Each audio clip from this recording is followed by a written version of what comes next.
Madam Clerk, please call the roll. Regent President Bailing, Here. Regent Peterson, Here. Regent Atwell, Here. Regent Bechtel, Here. Regent Delgado, Here. Regent Evers, Here. Regent Grebe, Regent Hall, Regent Jones, Here. Regent Klein, Regent Milner, Regent Mueller, Regent Peterson, Regent Plant, Here. Regent Ring, Here. Regent Tiedemann, Here. Regent Tyler, Here. Regent Whitburn. We have a quorum. Thank you, Madam Clerk. Before we consider items on today's agenda, are there board members who wish to declare any conflicts of interest regarding our agenda? Seeing none, let's proceed. Good afternoon, and it's great to see everyone again. This past month marked a rare occasion for the Board of Regents. Two of our sitting members were elected to higher office, Regent Tony Evers and Regent Brian Stile. Let's offer congratulations to both of our colleagues.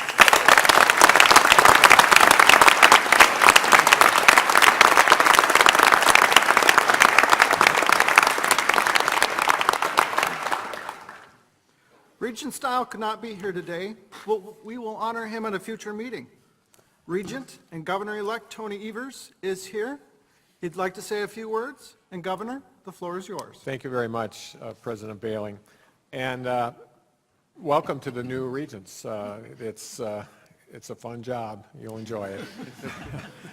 Although I'm not opposed to leaving it, but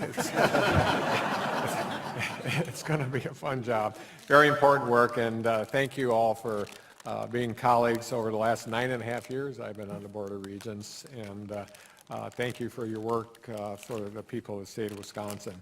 As you know, our university system is one of the most important economic drivers and, frankly, drivers of democracy that we have in our state. And it's a value-added enterprise, and I hope as we move forward collectively as governor and as Board of Regents that we can continue to make sure that value is being recognized. We have strong research opportunities on all campuses, and that also needs to be valued. And I encourage you to stay true to not only the teaching and the learning, but the research and learning that goes along with that. So I wanted to just take a minute of your time to share my vision for the board, and what I hope to tell you shouldn't be a surprise. For the past 9.5 years, I've learned a lot from every single one of you, and the staff, frankly, of all the campuses and the system. Sometimes we have respectfully disagreed, and there's nothing wrong with that in a democracy. But as you know, the most important job of a Board of Regents is to advocate for the system and the students that participate in learning at a very, very high level. And I'm asking you, and I know you believe it, that's where your compass should be directed. Now, to achieve that goal, I believe you need independence from my administration. When appointing Board of Regent members to the board, I'll be seeking and forwarding people to serve with you that share my mindset, but they will not be people that feel that they're acting as an employee of mine. Having Board of Regent members that exercise the best judgment and recommend policies and laws that help students, faculty, and staff, I think they succeed much better when they have that kind of independence. And so those are the people that I will be appointing to the Board of Regents. And I know you are here because you believe that what you're doing for the university system is in the best interest of the state of Wisconsin, and I thank you for that. I look forward to working together with you as colleagues, and the folks in my administration will be open to your needs, but I do value that independence, and that's what I'll be seeking in new regents to appoint to the Board of Regents. So thank you for your time. Thank you for your service. Thank you for putting up with me for 9.5 years. We now move on to a different role in life, and I have to tell you, obviously looking forward to the challenge. We have a great transition. We're in the process of developing a budget, and I know the budget of the University of Wisconsin system is extraordinarily important to the people of Wisconsin, not only the people in this room, but all of Wisconsin, and I look forward to having a good working relationship with all of you. So thank you very much for putting up with me for 9.5 years. Take care.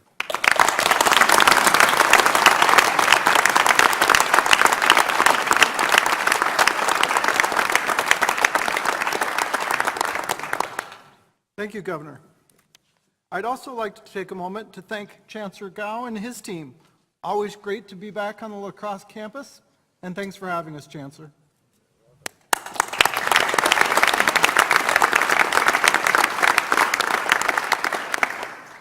We have a full agenda today, but before we get started, it's my pleasure to introduce to our board and to the public two new colleagues, Scott Bechtel and Tori Tiedemann. Scott Bechtel will fill the seat vacated by Regents Dial. He's an attorney with the Michael Best Law Firm, and Scott represents businesses throughout federal and state courts and administrative agencies throughout the country in all areas of employment law. Scott earned his degree from the University of Wisconsin Law School and his bachelor's degree from the College of the Holy Cross. Welcome, Regent Bechtel, and would you like to say a few words? Sure. Thank you, Regent Belling. I'm indeed pleased to be a member of the Regents and to work with you, the other Regents, the leadership and the staff and of the system and the universities. My educational background has been varied, geographically educated in Illinois, North Carolina, Wisconsin, and Massachusetts. My professional life now takes me quite blessed across the country and into Asia and Europe as well. My classmates, as I was being educated, were the children of the working class of educators, and out in Massachusetts, even the Kennedys. I've learned in different school settings, Montessori, the Socratic method, of course, in law school, and from the Jesuits, my dear friends from the Jesuit community. But most of my schooling was in the public system, and I'm a firm believer in public education and all it offers to the citizens of our democracy. I look forward to working with all of you, and I know I have very much to learn. I'll strive to make sure the UW system is accessible, affordable, and relevant to as broad a sector of our state as possible. I think that's most critical. And at the same time, I hope to work to provide linkages from the universities into our communities to strengthen the fabric and culture of our societies and into our workforce and businesses to grow this state's economy and really maximize opportunities for all of us. Thank you again. Thank you, Regent Bechtel.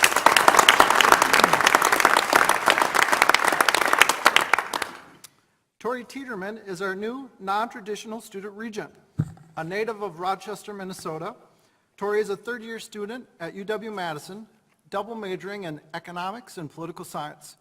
Looking ahead, he intends to pursue a career in patent law and intellectual property rights. Like one of our former student regents, Tori is a U.S. Marine. He served with over 4 years of service, including a deployment in Afghanistan, where he was a part of Operation Enduring Freedom. Tori has served as the Vice President of the UW-Madison Vets Group and currently works in the university's Office of Register. Welcome, Tori, and would you like to say a few words? Yes, I would. Thank you. Thank you, Regent Belling, Governor-elect Evers, President, fellow Regents, ladies and gentlemen. I just want to express my profound gratitude and my ability or opportunity to serve my fellow students or my fellow non-traditional students in this capacity. I look forward to learning from and working with each and every one of you. Thank you.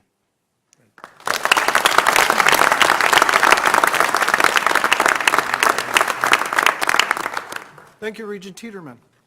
Again, welcome aboard to all our new colleagues, and we look forward to working with both of you. Now, I believe President Crosse has some introductions as well. Thank you, President Belling. Good afternoon, everyone. It's my pleasure to introduce a familiar face in a new role. Dr. John Coker has been named the Provost and Vice Chancellor for Academic Affairs at Oshkosh. After serving in that role on an interim basis, you can remain standing, John. John is a professor of mathematics, and he's been a member of the Oshkosh faculty since 1991. He has received a number of prestigious honors over the years, including in 2006 when he received the Board of Regents Teaching Excellence Award. John also served as Dean of the College of Letters and Science at Oshkosh. He received his PhD in mathematics from UW-Milwaukee, an MS from Purdue, and his bachelor's from St. Norbert. Provost Coker, congratulations, and we do look forward to working with you in your new role, formally in this new role. So welcome.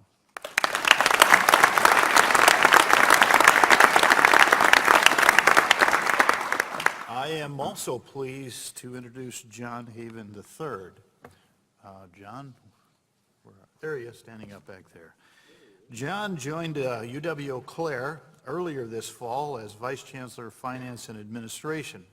John has extensive experience in the areas of finance and leadership in both the public and private sectors, working in higher education and with 2 Fortune 500 companies. At the University of Florida, he served as the Chief Financial Officer of the teaching hospitals and more recently the Executive Director for Administration and Chief Financial Officer of the College of Veterinary Medicine. He has managed multiple IT implementation projects and has constructed several building projects, including a $56 million teaching hospital. He has a master's degree in accounting with a specialty in information systems and is a Florida licensed CPA. He's also a veteran of the Air Force.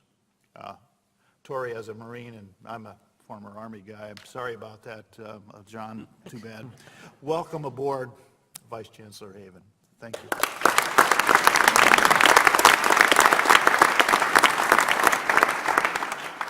Back to you, Regent President Bailing. Thank you, President Crosse. Now we're going to hear from our host Chancellor, Chancellor Gow. Chancellor, the floor is yours.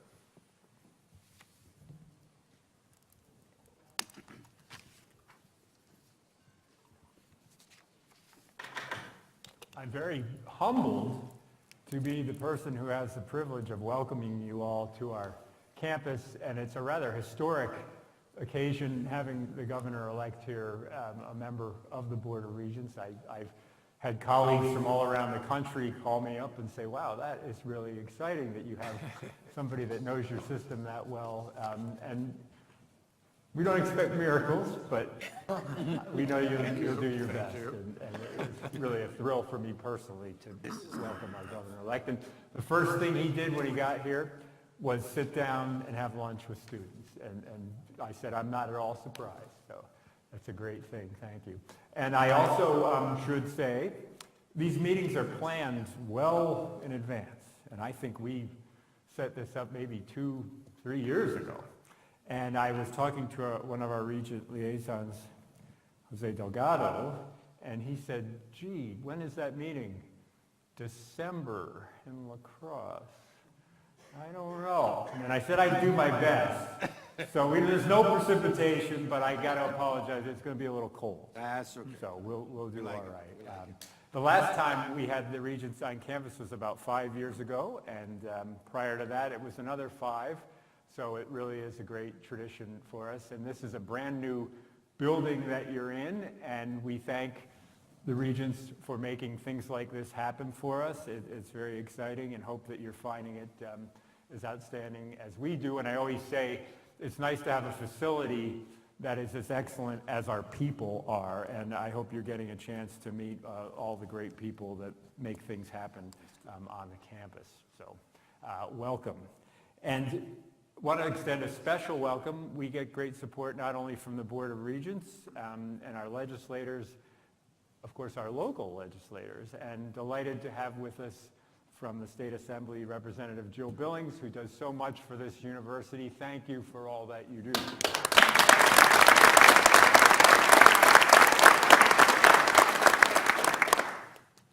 As I say, I'm privileged to be the person to welcome you, and I want to present a little bit about the past, present, and future of our university, and focus on our strategic plan and how that will ensure that we continue to prepare our students to meet the challenges of the 21st century. A little bit about the history. As you'll see, here is Graf, well, it wasn't called Graf at that point, but Main Hall. That's where my office is, there on the left-hand lower corner. And this was the entire institution when it was the La Crosse Normal School. And if you aren't familiar with that terminology, Normal schools were training institutes that taught the norms, thus the name normal. And many of my colleagues, all the other comprehensives, of course, know the history well. And actually, Mark, at Milwaukee, your education building, same architect, same 1909. First time I went over there, I said, whoa, this looks familiar. So there's a lot of things that happened in that period. And we began, and the thing that was distinctive about our school is not only an emphasis on teacher education, but also physical education. And today when I go out to high schools around the state and say, who's a UWL alum, lots of hands go up. We have a rich history there. And the first president of the institution, Facet Cotton, he was very interested in training the whole person, and that means the mind and the body. And so you see there on the seal, mens corpuscu, that's Latin, mind and body, and then the symbolism of that, of course. And I'll make a confession, corpuscu, we have tried to get what is the correct pronunciation of that, and different people say, and somebody said to me, you can pronounce it that way, no one will ever know whether it's correct. But I think we're getting that correct there. So that's how we began. And then over 100 years later, here we are today, and we still do some great things with the mind and the body. And I will tell you, I am always inspired. There are people, I don't do it anymore, but people that hear faculty, students, staff that run every day of the year, no matter what the weather is. They're out there. I gave up the winter thing. I'm a little too old for that, but they're very inspiring on that. And we have great athletic programs, and we're very proud of the fact that our student athletes' GPAs are consistently higher than the non-student athletes.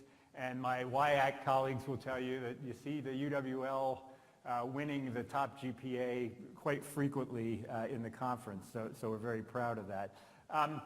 So we've evolved, and here you see students. And from very humble beginnings, we are now at a point where this year we have 10,569 students on our campus. That's the largest enrollment in the history of the university. We're very proud of that, and those students come here to study programs in the arts and humanities, health and sciences, education, business administration. We have a robust array of graduate programs, including even 2 doctoral degrees, student affairs administration and physical therapy. So we do a lot, and we get very good rankings in U.S. News and Kiplinger's, consistently placing on those lists of best values in public higher education. So I'm proud of what we have. Now, it's not always easy, and I know my colleagues will attest to that. There are budget challenges, and we're constantly looking at how do we get the resources that we need to enable our people to do the great things that they're capable of. And things have improved lately, but there was a period there where we had some pretty austere times, and that caused us to get together and talk about strategic planning, and to really, I think that the great value in that was, what are the priorities that we want to make sure that guide us as we go into the future? Really, the things that you don't want to cut, that you want to make sure you keep them strong and we invest in them when we can. So I'm going to illustrate these for you today with the help of some great people, video makers and others who've put together some of the stories. What we'll look at are the 4 pillars or areas of emphasis of the strategic plan, and those are advancing transformational education, increasing community engagement, achieving excellence through diversity and equity, and investing in our people. That's one thing to see the words on the screen. It's another to really understand what they mean. And so we're going to tell you some stories. And the first story is about how we're transforming education in our College of Science and Health.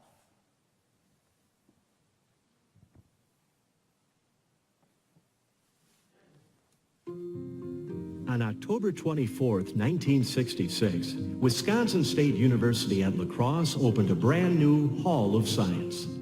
It was filled with high-tech features and equipment of the day. A library, museum, and planetarium. A new audio tutorial method of instruction. AV support equipment, including overhead projectors, and a brand new analog computer. It was a half century ago, and it was a very different world of science and science education. So there's been a lot of research on in scholarship of teaching and learning about the best ways to teach students and the best way that the students will learn the material. And the old-fashioned lecture, write down notes, take an exam, they'll learn it well enough to get through the exam, but they won't remember it for very long. Today, we have moved away from teaching science by showing to teaching science by doing, a hands-on, minds-on approach. When I came on, there were a handful of people pretty active in research in different departments, but it's definitely picked up in the last 2 decades. It's pretty much an expectation now of all the new faculty members they come in that they're going to be expected to develop a program and keep it going. My faculty mentor is Dr. Neeti Mishra. We've been a lot of places together. Here's one of them. We are flying the drone to map the quarry. We went to Nepal in May in order to map the vegetation at the tree line. As the role of faculty has expanded to include research mentorship, the way they teach in the classroom is also transforming. In UWL science classrooms, students are actively learning, solving complex research questions, applying knowledge, using critical thinking, and interacting with one another. I want my students to be the ones that are actively doing, and to me that means working in pods, having the latest technology. They're the ones that are teaching the entire classroom about what they've learned. These kinds of practical, hands-on experiences gained through research and teaching are what employers tell UWL faculty and staff they expect in their future workforce, and that workforce is growing.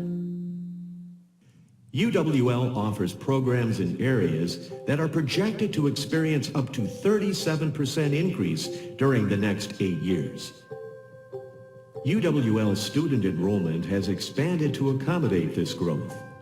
Over the last 50 years, enrollment has more than doubled, with much of that growth in the College of Science and Health. When Cowley Hall opened, 56 instructional faculty members worked in the college. Today, there's nearly 150. In that same time, most departments in the college have nearly tripled in size. Biology, UWL's most popular major, quadrupled in size in the last 20 years, with over 1,200 declared majors this fall. Our college is the largest on campus in terms of student enrollment, and we haven't really been actively recruiting them. The students are just coming here because I think of the quality of the programs. 3 departments within the college have earned the UW System Regents Teaching Excellence Awards. 2 professors in the college have been named Wisconsin Professors of the Year. Faculty and staff have been awarded $11.1 million in external grant funding since 2010. The physics program graduates more students than any undergraduate physics program in the state and has become a model for undergraduate physics education nationwide. The college's graduates have a 98% job placement rate and have long maintained a more than 96% average pass rate on professional certification exams. Biochemistry student Gina Wade and 2 other UWL biochemistry students recently earned an award at a national conference for the presentation of their research. I research a protein called HPMA. It stands for hemolysin A. And specifically what I do is I remove portions of this protein and I see if it still functions to break red blood cells. I think a lot of students learn more actually doing an experiment and seeing results and proving to themselves that a theory, is supported, rather than just listening and hearing a professor tell them that something is true. UWL's growth, along with the evolution of how we teach and do research, created the intense need for a modern laboratory building. This fall, Prairie Springs Science Center opened, featuring 36 teaching and 23 research laboratories. In this new facility, UWL is preparing the next generation. However, Phase 2 is needed. In the physics department, we teach a class that's a physical science class for future elementary and middle school teachers. It's meant to be very interactive, and the students are supposed to work together in groups, but there are a lot of structural issues. For example, in that classroom, the lab tables are really long and they're fixed to the ground, and so you can't move the tables around at all. And so the students are kind of sitting in rows when I want them to be working together in groups. The Prairie Springs Science Center does not include classrooms or faculty offices. Those are part of Phase 2. And so our ideas about how students learn and the best ways to teach them are shifting. And so I think that we need facilities that are going to support what faculty want to do in their classes. UWL's hands-on, minds-on approach to teaching was not envisioned when its new Hall of Science opened back in 1966. Building Phase 2 of the Prairie Springs Science Center will provide state-of-the-art classroom spaces that are critical to support the way we prepare our future workforce today. Just as Phase 1 of the Prairie Springs Science Center has begun the transformation, Phase 2 is needed to continue to improve science education at UWL.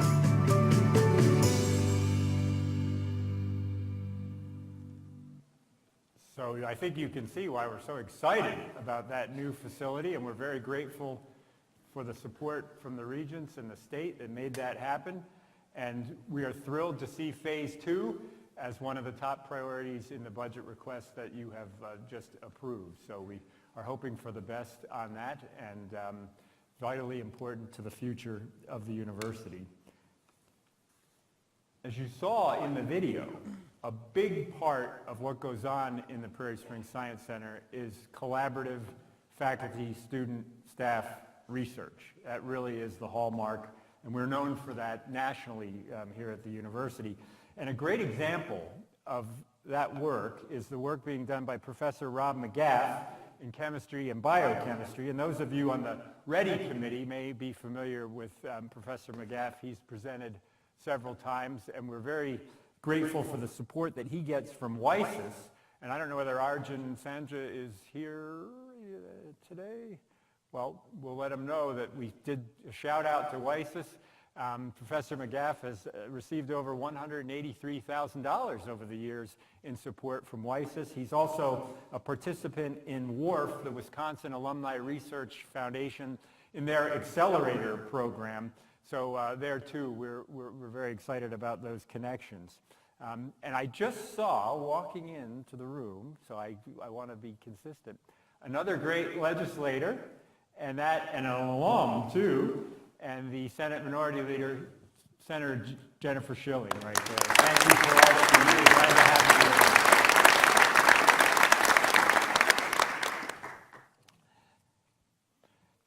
here. And so there's Professor McGaff doing that collaborative research, and it's basically environmentally friendly chemistry is what he specializes in. And why we bring that up is because it really, again, underscores not only the collaborative research, but community engagement. And I'll come back to that in a second. But another way that we finance this and fund it is through the scholarships provided in our Share the La Crosse Experience campaign. And our students there are expressing gratitude. That campaign, it's a $15 million fundraising campaign, and I'm thrilled to say we've met the goal a year early, so there will be even more coming. And as Chancellor, it's been very gratifying to get out and help to talk to some of the donors and say, you know, what are the things that you're excited about supporting at the university? And invariably, it's students, their educational experience, and particularly that research collaboration that they do with faculty and staff. And because this campaign has been so successful, to put this in context, in 2010, we were giving out $467,000 in total of awards to students for scholarships. This year, it's $1.2 million.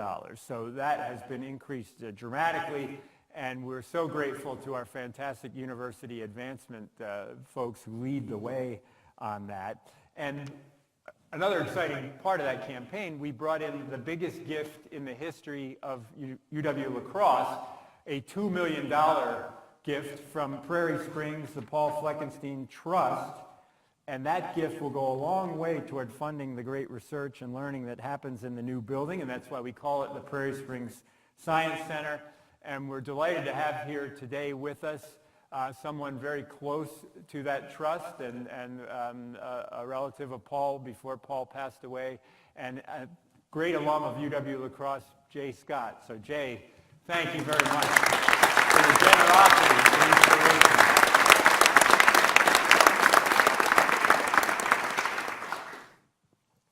So these kind of research experiences, as I've said, they're very important in terms of community engagement. And so we're going to move to another example, and this time it is about community engagement. It's in a different college, our College of Arts, Social Sciences, and Humanities. It's a long-term oral history project that has gained national recognition, and when you're downtown, when you're staying here, you're going to see these signs, and you may wonder what they're about, so we'll show you right now.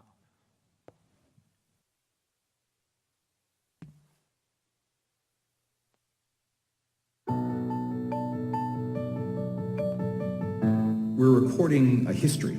And remember, life is not all roses and flowers. It's the good, bad, and we're recording everything, just as you remember it. The retail union, clerks union brought in these men, these goons, and they would ride the elevators with guns in their holsters. So I chained myself to the building, the press came, and the developers, contractors called the police. It was a gathering point for pain and frustration, but also a hope that there could be this multiracial coalition of people. Here is an audio documentary project in downtown La Crosse. The way that it works is there's orange street level signs in the downtown with a 1-800 number on it. When you call that number, you hear a story of the exact space in which you stand. The other thing about Here is it's all first-person narrative. It's something that happened to me or you in this particular space. This is where my life began in the United States. My family came here in 1987. The refugee camps and houses were built with wood and bamboos and stuff like that. And when we got here, there's electricity, there's running cars, there's buildings 2-3 stories tall, and it was pretty shocking to us. So often we talk about the founders of a town, we talk about the people who are prominent in a town, but this is about everybody's history. This is about the social history of the town and daily life. So it's important for us to think about ourselves as part of history so that we can not only think about history as in the past, but as something that we can affect and change. There was a lot of talk about putting a road through the marsh. We were concerned with making this a much more livable, walkable, bike-rideable city, along with saving the marsh, because we were so lucky as a city to have a marsh. We petitioned to have the referendum, we did the wording on it, and it brought about having the actual election and referendum. The vote to block the road was 11,951. The vote to have the road go through was 7,076. So it was a very profound vote to stop the road. We're meeting people from the community.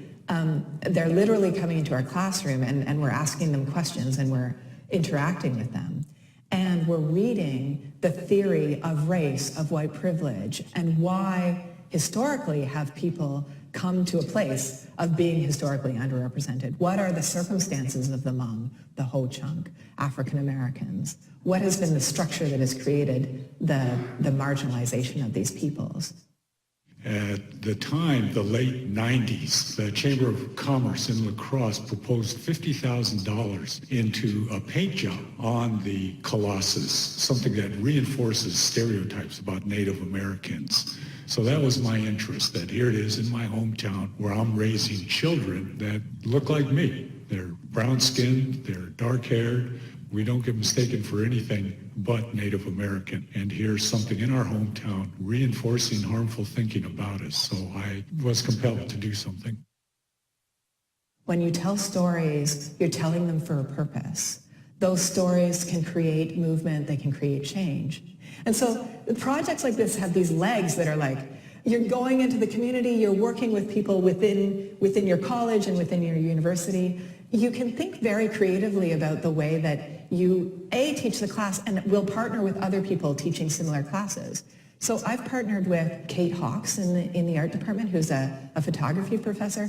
Her class took narrative photography. We taught 2 parallel classes. That became part of the website, which is wonderful. But then it also became a photography exhibit that travels. So there'll be a Here photography exhibit at the La Crosse airport that will draw people into the project as they come into our town.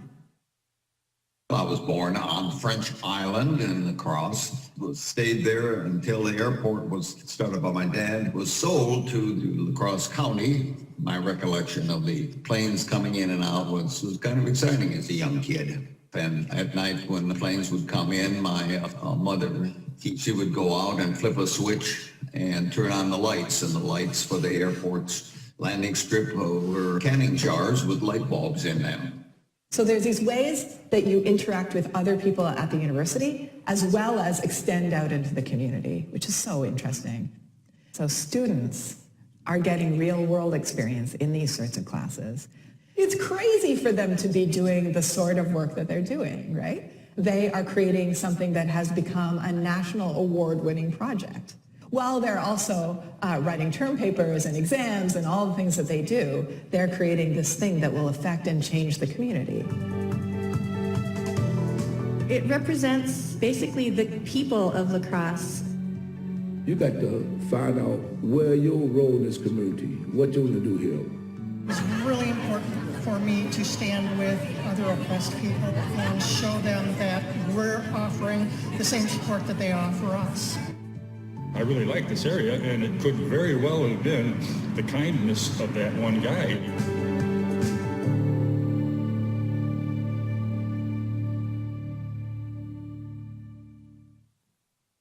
So now when you're downtown and you see those signs, please get out your phone and check it out. It is really a very exciting project, and hearing so many voices that sometimes we don't hear in the history of the La Crosse area. The other thing that is nice about this video that underscores is another priority in the strategic plan, and that is achieving excellence through diversity and inclusion. And we're going to turn to that topic now in particular. And there's a great program on campus that is called our First Year Research Exposure, or FIRE program, that exposes first-year underrepresented students of color to science, technology, engineering, and math fields. And it was delightful to go to Madison not long ago and watch our folks receive an award from the Governor's Council on Affirmative Action for that particular program. The 2018 Program Achievement Award was a great thing for us. And this program is just one of many, and at the start of the academic year, we were delighted to reorganize a little bit and create a new division of diversity and inclusion, headed by our very first Vice Chancellor, Barbara Stewart, the Vice Chancellor for Diversity and Inclusion, and there's Barbara. And that was something we had been looking at for quite some time. Matter of fact, when I came in '07, the accreditors said, you have some great diversity and inclusion activities, but they're not really coordinated to maximize their effectiveness. So we very carefully over the years looked for opportunities to bring things together, finally culminating in an entire division led by a vice chancellor at the cabinet level. And I feel so fortunate to collaborate very closely with Barbara. And the primary role of the division is to ensure that diversity in its many forms is understood, represented, and valued. And the division advocates for access, equity, and inclusion while encouraging critical thinking, dialogue, and meaningful educational interactions on campus and in the community. And the offices in that division are Campus Climate, the Access Center, Diversity and Inclusion, of course, Multicultural Student Services, the Pride Center, Student Support Services, and Upward Bound. That's the structure. But we're very excited to show how do those programs help support students and their success. And the next video that we're going to show, I think, is the best of the group because it really focuses on a great story of a wonderful and inspiring student. So let's watch that now. My name is Ryan John Crane. I'm a proud member of the Ho-Chunk Nation, and I'm also proud to say I graduated in 2018 from the University of Wisconsin-La Crosse. Growing up, college was never on my radar, and I'm just really happy I'm here.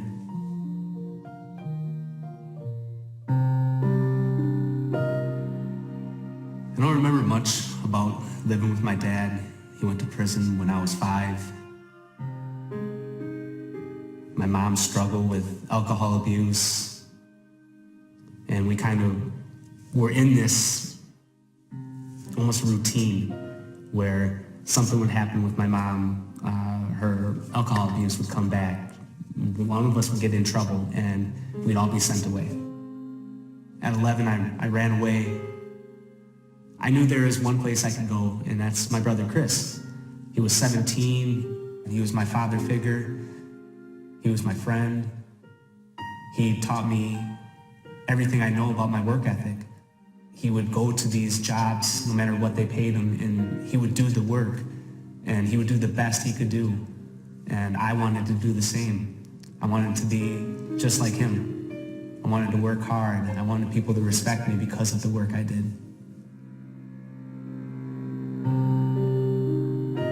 After I graduated high school, I moved away.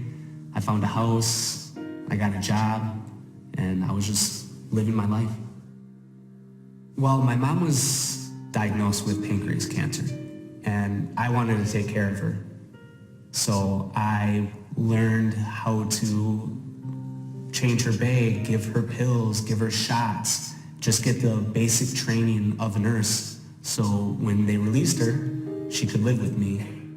Unfortunately, she only lived for the next 5 months. I had a lot of medical bills. I didn't have insurance at the time. I started working multiple jobs in the Dells area. They'd always give me more responsibilities. They wanted me to do more things for them, but they never would promote me. They'd never make me a manager. And I knew that if I was going to become a leader, I'd have to go to school. I'd have to go to college. I was working at a restaurant in Wisconsin Dells, and I met Cassidy Fosterling. She was just this amazing woman, and I was just drawn to her right away. And she was going to school at University of Wisconsin-La Crosse. She wanted to be a teacher. I was inspired. So I decided I would go and figure out how I could get into UW-L. I got a meeting with the admissions office, and I was excited. I went in with my transcript, went in with a letter of who I was, what I'd been through. And when I met with the advisor, my academics they weren't strong enough, and I wasn't going to be accepted. It hurt. I actually received a call from Scott Johns in the admissions office. He wanted to map out a plan for me to come in, meet with him, figure out a way that I could make it to UW-L. And the way I could make it was through Western Technical College. It was the first time I'd been to school in 10 years, and I was worried at the time, but I got in touch with teachers, and I felt comfortable. Earned a 4.0 3 times, was named all academic, all conference for basketball 3 times, and I just had a great experience. The next time I met with Scott, I knew exactly what he was going to say. I was in.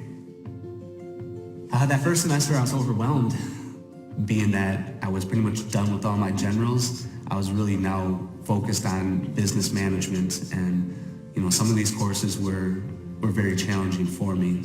I just needed that additional help, stopping at the office hours for all my professors to make sure that they knew I cared and that I wanted help and that I was trying to do better. Everyone was here to help me, and it made me feel at home, and I made the dean's list. I had an internship with the Ho-Chunk Nation. I became a founding member and president of an honors fraternity, Lambda Chi Alpha, which is dedicated to community service. Then during the spring, while I also was on the dean's list, I started interviewing, and I started receiving offers, which was a really cool thing. When I was younger, I was always worried that, I wasn't wanted, being in different foster homes and group homes. And during the spring, I felt like I was really wanted. I feel like this year I've knocked off so many of these major milestones in my life. First one being graduating from University of Wisconsin-La Crosse, which was my goal. And I did that in May. And I then accepted a job offer with Northwestern Mutual and have started my new career. And then in June, I got married to whom of my dreams.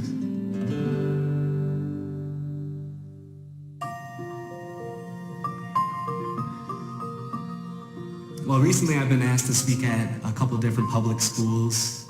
Maybe after meeting with some of the students, they'll be inspired to start looking at college and thinking that that's a possibility.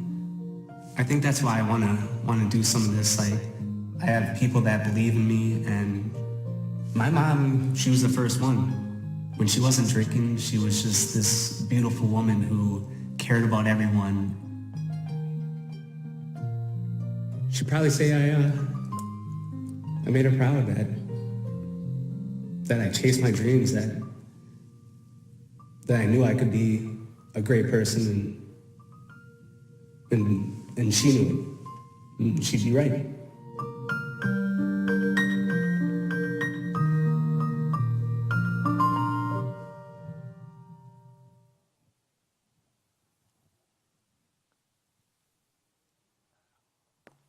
What an inspiring story. And the best part is Ryan and Cassidy are right there.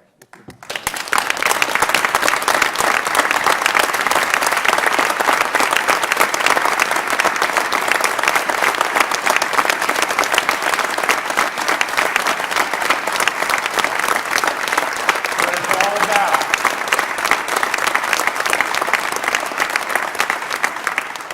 So Ryan reminds us, really, students, that's why we're here, and it's so fulfilling to be a part of the continuing evolution of the educational process and to help people prepare to do the next great thing and to establish relationships that last forever. That's why we're so invested in sustaining excellence, the strategic plan, and we're so very grateful for the support that you Regents give us to do the great things that we're here to do. I know I speak for everyone here at the university when I say I hope you're as excited as we are about the difference we can continue to make for the future of our state and beyond. Thank you so much for coming to visit our campus. We hope you have a wonderful UWL experience.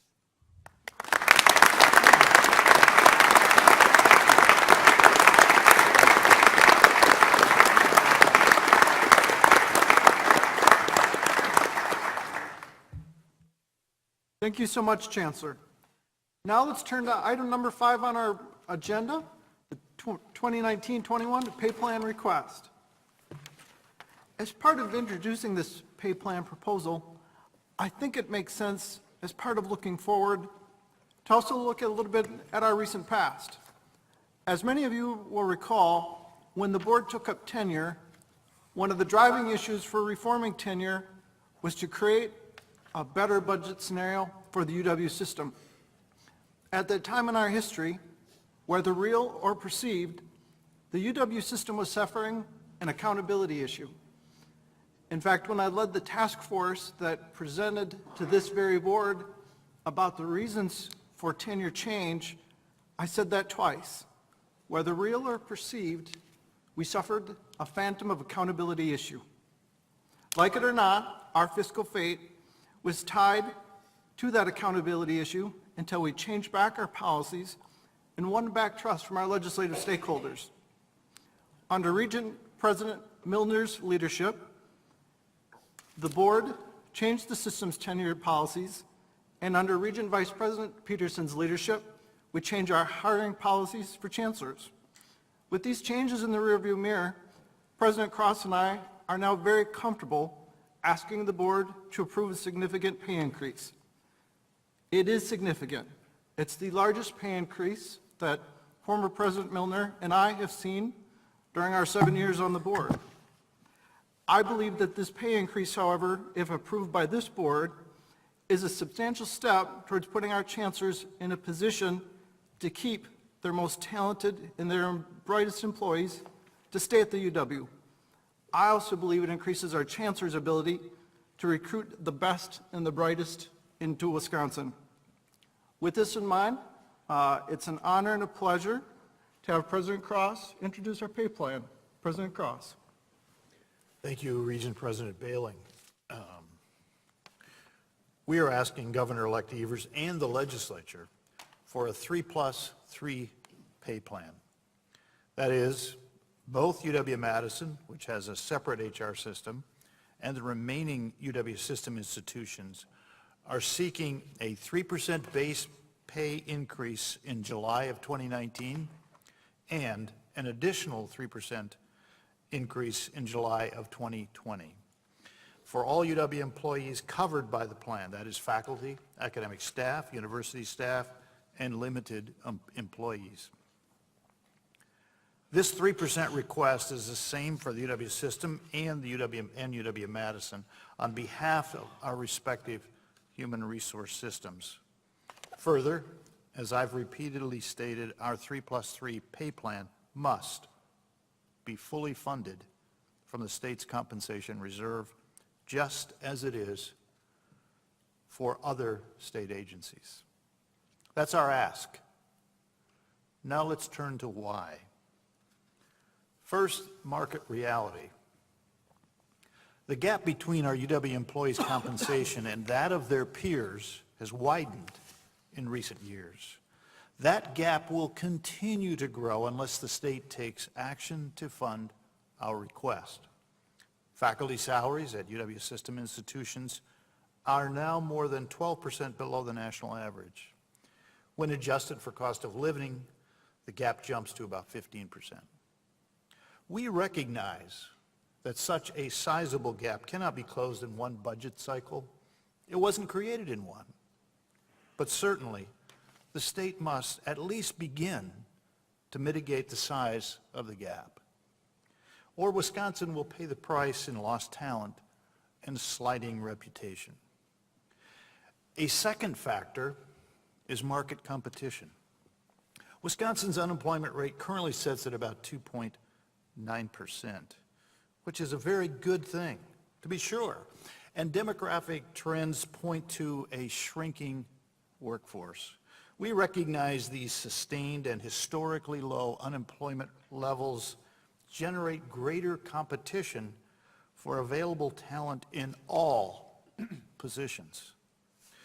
All UW systems must compete nationally, even globally, for the best talent, particularly among faculty.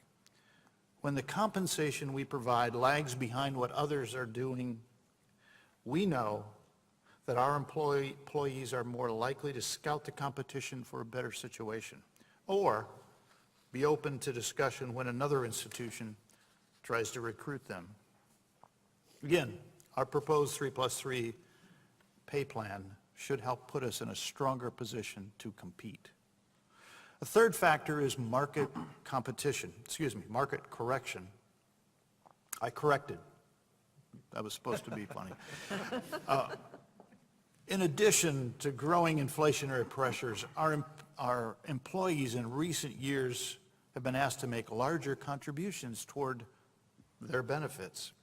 Our proposed 3+3 pay plan will better help us stay at least even. Let me come back to the importance of being fully funded. This would be a break from tradition. We've never gotten this. We've always just gotten 70% of it. So there's a good reason for us to break at this point. Traditionally, the 70% of compensation for UW system employees has been funded by the state using GPR, general purpose revenue, with the remaining 30% funded by tuition revenue. With the current tuition freeze expected to continue through 2019-2021, however, UW systems will mark 8 years without a tuition increase for resident undergraduates. For the former UW colleges, Tuition will have been frozen for 12 years. This limits our ability to fund a significant share of any pay plan, and we're asking for the state to fully fund it, just like they do for every other agency. In closing, I would like to point out that despite some disadvantages, our employees continue to perform and achieve at levels that make the system the envy of our peers. We should all be incredibly proud of their dedication. Now, with the state's current economic landscape starting to look more promising, I want to reiterate emphatically that improved compensation for our employees has been and will continue to be a very high priority for 2019, 21, and beyond. It's an issue that impacts not only our 39,000 employees statewide, but also the ability of the UW system to fuel a stronger workforce, stronger businesses, and the quality of education for our 174,000 students. With all this in mind, we will advocate vigorously for a just and fair state pay plan for the coming biennium, 3+3.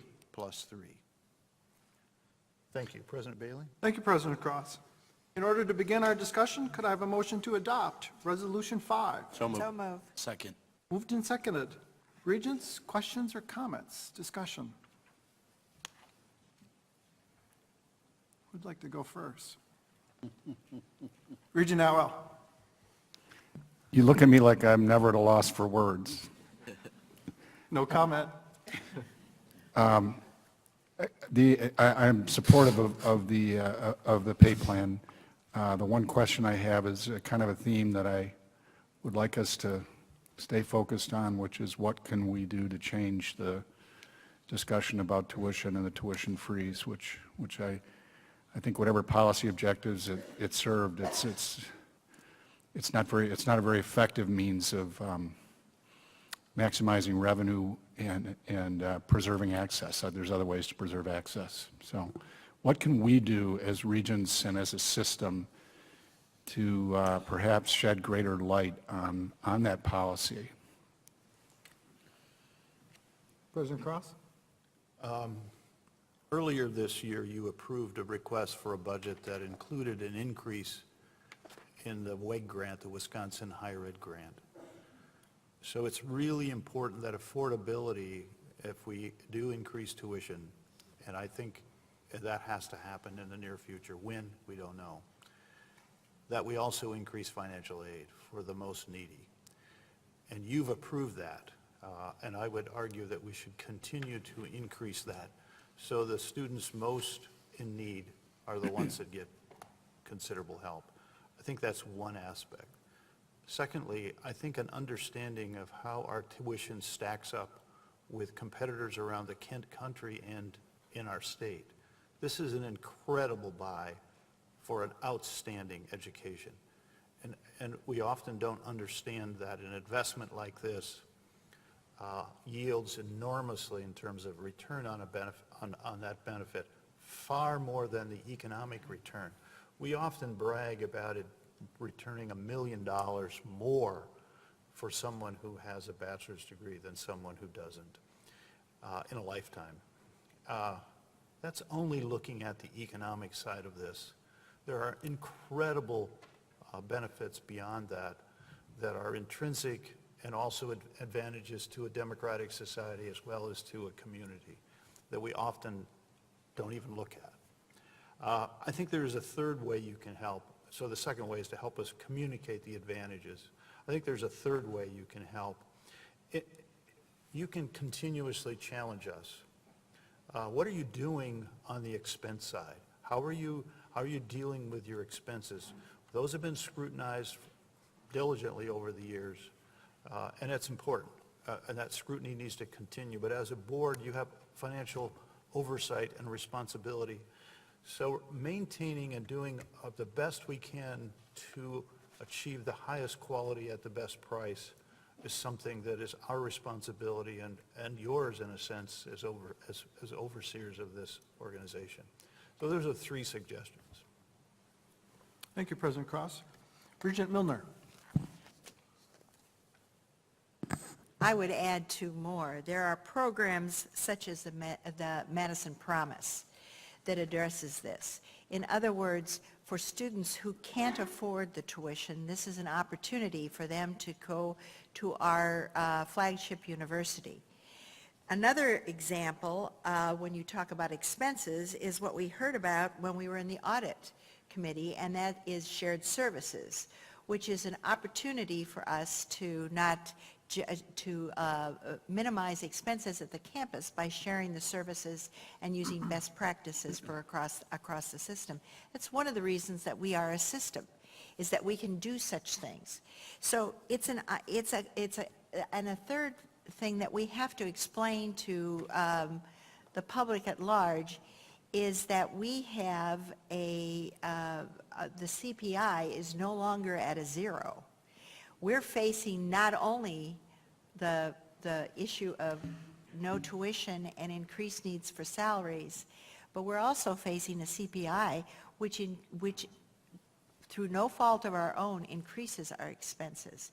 So those are messages that need to be broadcast. We need to do it as Regents, and we also need to do it as a system. Thank you, Regent Milner.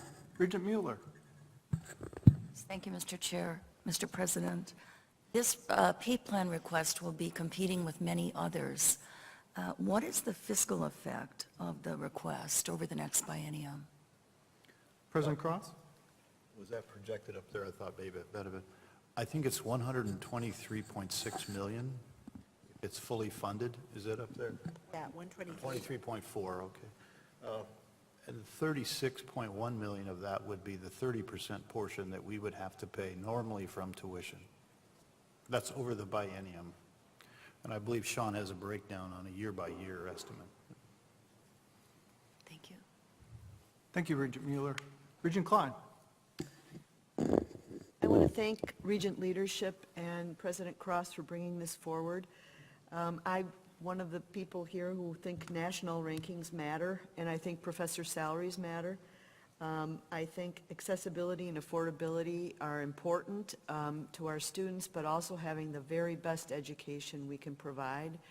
And when I look at these numbers and I draw people's attention to Appendix C1, University of Wisconsin-Madison's full professor salary, $136,243, and you look at all the peer group and how much higher they are by, you know, not just a percent or two, but really 20, 30% higher. And we're not going to attract the best and the brightest. If they've stayed with us, that is fantastic, and we thank them for their loyalty. But we need to invest in our professors and the education we're providing to our children. Thank you, Regent Klein. Regent Jones. I just want to say that I support this pay plan, and while it doesn't completely close the pay gap, I think it sends a very strong signal to our employees that we value the work they do and we value them and all the contributions they make to our students and our research efforts should be rewarded. Thank you, Regent Jones. Other regents? If there aren't any other questions, any other discussion points? Seeing none, it looks like we're ready to vote. All in favor say aye. Aye. Opposed? Motion passes. And thank you, regents. I think that's a very important step forward. Thanks to all of you.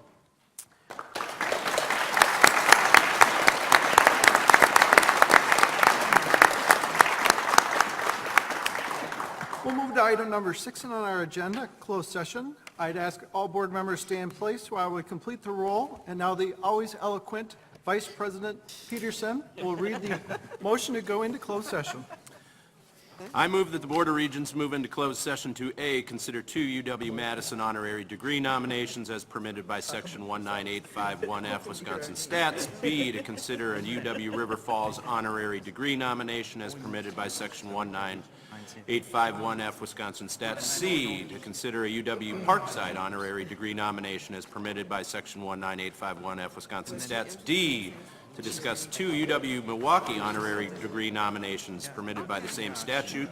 E, to consider compensation and implementation of the 2017-19 legislatively approved state play plan, adjustments for individuals with salaries that exceed 75% of the UW system president's salary. F, to consider compensation adjustments for chancellors as permitted by section 19851C Wisconsin statutes. G, to consider taking a personnel action to discipline or terminate a chancellor. H, to confer with legal counsel regarding potential litigation as permitted by section 19851G Wisconsin statutes. I, to consider personal histories or disciplinary data of specific persons relating to the UW-Oshkosh matter which, if discussed in public, would be likely to have a substantial effect on the reputation of such persons as permitted by section 19851F Wisconsin statutes. And finally, J, to confer with legal counsel regarding pending litigation, Bank First National versus UW-Oshkosh Foundation, Bank Board of Regents versus Sonleitner and Wells, University of Wisconsin Foundation Incorporated versus Board of Regents, UW-Oshkosh Foundation Incorporated Chapter 11 bankruptcy filings, as permitted by section 19851G Wisconsin stats. Thank you. May I have a second? Second.